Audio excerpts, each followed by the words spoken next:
আপনি কি জানেন এমন একটি বস্তু আপনার মধ্যে রয়েছে যেটি আপনার অভ্যাসের সাথে কানেক্টেড? এটাকে যদি নিয়ন্ত্রণ না করা হয় তাহলে এটি আপনাকেই নিয়ন্ত্রণ করবে। শুনতে অবাক লাগলেও বাস্তবিক অর্থে এটি সত্য। এই অভ্যাসজনিত বিষয়টিকে বৈজ্ঞানিক ভাষায় মানবদেহে থাকা একটি কেমিক্যাল বলা হয়েছে। এর নাম হলো ডোপামিন ডিটক্স। অপরদিকে ইসলামী পরিভাষায় এটিকে নফস নামে নামকরণ করা হয়েছে, যেটি মানুষের অভ্যাসকে নিয়ন্ত্রণ করার ক্ষমতা রাখে। আপাত দৃষ্টি থেকে ইসলামিক ও বৈজ্ঞানিক ডেফিনেশন আলাদা মনে হলেও দুটোর মূল ভাবই নফস তথা ডোপামিন নামক বিষয়টি আমরা বৈজ্ঞানিক ও ইসলামিক দুটি দৃষ্টিকোণ থেকেই পর্যালোচনা করে এটি কিভাবে কাজ করে, এটির ক্ষতিকর ও উপকারী দিকগুলো জেনে নেই। বৈজ্ঞানিক দৃষ্টিকোণ: আমরা যখন আমাদের কোনো পছন্দের কাজ করি তখন আমাদের ব্রেন থেকে ডোপামিন ডিটক্স নামক একটি কেমিক্যাল রিলিজ হয়, যার ফলে আমরা আনন্দ অনুভব করি। আর যেই কাজকে আমরা অতিরিক্ত মাত্রায় পছন্দ করি তখন ব্রেন থেকে প্রয়োজনের বেশি ডোপামিন রিলিজ হয়, যার ফলে সেই কাজটি আমাদের অভ্যাসে পরিণত হয়ে যায়। সেই কাজটি হতে পারে রিলস স্ক্রল করা, জাঙ্ক ফুড, মাস্টারবেশন বা কোনো অর্থহীন মুভি সিরিজ, ভিডিও গেমস কিংবা পড়াশোনা, স্কিল ডেভেলপমেন্ট এবং শরীর চর্চা ইত্যাদি। এখানে একটি বিষয় বোঝা যাচ্ছে যে ডোপামিন রিলিজ হওয়া এবং কোনো কাজ আমাদের অভ্যাসে পরিণত হওয়াটা পুরোপুরি আমাদের উপর। আমরা যেই কাজটিকে পছন্দ করছি বা বেশি বেশি যেটা করছি সেটাই আমাদের অভ্যাসে পরিণত হচ্ছে। যদি কেউ বাজে এবং অহেতুক কাজের সাথে ডোপামিনকে সম্পৃক্ত করে ফেলে তাহলে বাসা বাড়ির কাজ থেকে শুরু করে অফিসের যে কোনো গুরুত্বপূর্ণ কাজ কোনো কিছুতে মনোযোগ বসবে না এবং ঘুরে ফিরে ডোপামিন রিলিজের মাধ্যমে সাময়িক সময়ের জন্য কিছুটা শান্তি ও আনন্দ অনুভব করার জন্য সেই রিলস স্ক্রলিং, জাঙ্ক ফুড এবং মাস্টারবেশনের দিকে মানুষ ফিরে আসবে। পক্ষান্তরে কেউ যদি ভালো কাজের প্রতি, যেমন বই পড়া, শরীর চর্চা, সোশ্যাল স্কিলস, স্বাস্থ্যসম্মত খাবার খাওয়া ইত্যাদি ভালো কাজের অভ্যাস গড়ে তোলে, তাহলে তার ডোপামিন এই কাজগুলোর সাথে সম্পৃক্ত হয়ে যাবে এবং তার ভালো কাজের অভ্যাস গড়ে তুলবে। এতক্ষণের পর্যালোচনায় আমরা বুঝলাম যে ডোপামিন আমাদের জন্য উপকারী থাকবে ততক্ষণ যতক্ষণ আমরা ভালো কাজের অভ্যাসের মধ্যে থাকব। কিন্তু যখন আমরা অহেতুক কাজের অভ্যাস গড়ে তুলব তখন এই ডোপামিন আমাদের জন্য ক্ষতিকর হয়ে উঠবে।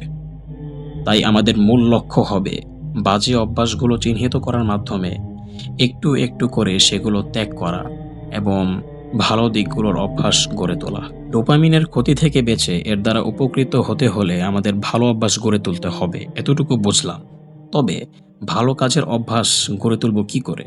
ভালো কাজের অভ্যাস গড়ে তোলার জন্য প্রয়োজন ছোট ছোট কিছু পরিবর্তন, যেমন প্রতিদিন কিছু সময় বই পড়া, 1 থেকে 1.5 ঘন্টা শরীর চর্চা এবং জাঙ্ক ফুড কমিয়ে স্বাস্থ্যকর খাবারের অভ্যাস করা ইত্যাদি। চলুন এবার ইসলামিক দৃষ্টিকোণ থেকে ডোপামিন তথা নফসের বিষয়টি পর্যালোচনা করি এবং কিভাবে ইসলামিক দৃষ্টিকোণে এর ক্ষতি থেকে বেঁচে নফস দ্বারা উপকৃত হব সে সম্পর্কে জেনে নেওয়া যাক। ইসলামে একটি কনসেপ্ট রয়েছে যার নাম হলো নফস। কুরআন ও হাদিসে বারংবার এই নফস সম্পর্কে আলোকপাত করা হয়েছে। ইসলাম নফসকে বিভিন্ন স্তরে বর্ণনা করেছে, যেমন নফসুল আম্মারা, যা সবসময় খারাপের দিকে আহ্বান করে। 2. নাফসুল লাওয়ামা, নিজেকে দোষারোপ করে। 3. নাফসুল মুতামাইন্নাহ, আল্লাহর দিকে আহ্বান করে।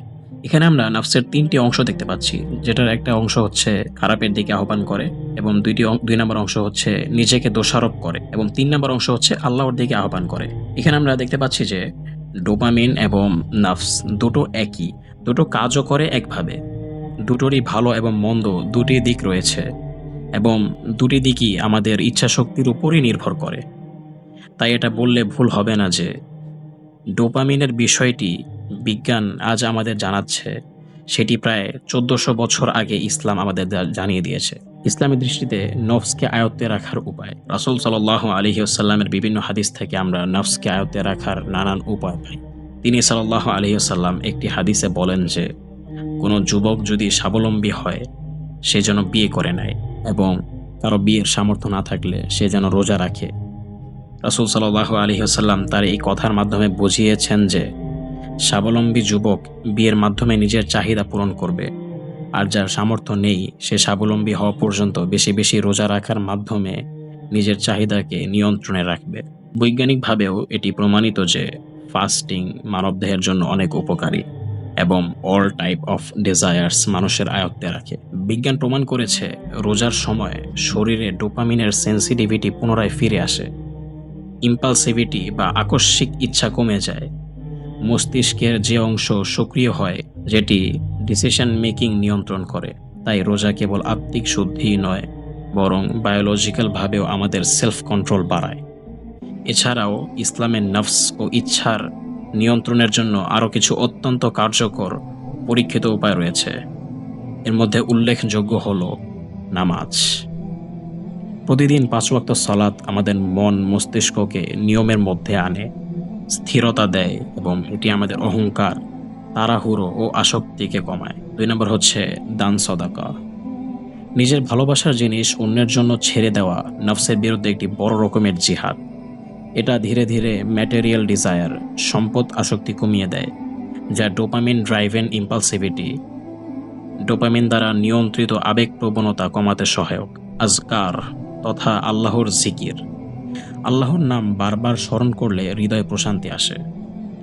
জিকির আমাদের সেই মুহূর্তের ইচ্ছা থেকে সরিয়ে গভীর আত্মিক প্রশান্তির দিকে নিয়ে যায়, যা সব ধরনের আনন্দ নেশা থেকেও শক্তিশালী। সবশেষে আমরা বুঝতে পারি আমাদের অভ্যাস নিয়ন্ত্রণের মাধ্যমেই ডোপামিন এবং নাফসকে আমাদের উপকারে কাজে লাগিয়ে এর ক্ষতি থেকে বাঁচা সম্ভব। ইসলাম এ বিষয়ে আমাদের সুনির্দিষ্ট দিক নির্দেশনা দিয়েছে, যা আজকের আধুনিক নিউরোসায়েন্সের সাথেও পরিপূর্ণভাবে সামঞ্জস্যপূর্ণ। আরেকটি কথা বলে রাখা ভালো যে কোনো অভ্যাস ত্যাগ করা কঠিন, তবে অসম্ভব নয়। ভিডিওতে যদি ভালো লাগে তাহলে একটি লাইক দিন, আর চ্যানেলে নতুন হয়ে থাকলে সাবস্ক্রাইব করুন। এরকম রহস্যে ঘেরা অজানা সব চাঞ্চল্যকর কন্টেন্ট পেতে পাশে থাকুন। আজকের মতো বিদায় নিচ্ছি। আপনি হয়তো বা কন্টেন্ট বানাইতেছেন কিন্তু ভিউ আসতেছে না এবং ফলোয়ারও বাড়তেছে না, আর ইনকাম সেটা একদম শূন্য বললেই চলে। যদি আপনার অবস্থা এরকম হয়ে থাকে তাহলে আপনার জন্য আমাদের একটা পারফেক্ট কন্টেন্ট ক্রিয়েশন কোর্স আছে, যেখানে ইউটিউব অ্যাকাউন্ট খোলা থেকে শুরু করে কিভাবে রিসার্চ করতে হবে, কিভাবে স্ক্রিপ্ট লিখতে হবে এবং সব থেকে জটিল কাজগুলো যেরকম ভিডিও এডিট করা, থাম্বনেল ডিজাইন করা এবং ভিডিও আপলোড করার সময় এসইও করে আপলোড করা। এক কথায় বলতে গেলে ফুল স্ক্র্যাচ থেকে একটা কন্টেন্ট ক্রিয়েশন কোর্স, যেটা মাত্র 2 মাসের মধ্যে আপনার ভিডিও ভাইরাল করে আপনার চ্যানেলটি মনিটাইজ হতে সাহায্য করবে। আমাদের প্রথম ব্যাচের স্টুডেন্টরা মাত্র 2 মাসের মধ্যে অসম্ভব সফলতা অর্জন করতে পেরেছে। তাই এখন আমাদের এই কোর্সের মধ্যে 70% ডিসকাউন্ট চলতেছে। আপনি যদি ইন্টারেস্টেড হয়ে থাকেন তাহলে অ্যাডমিশন নিতে পারেন।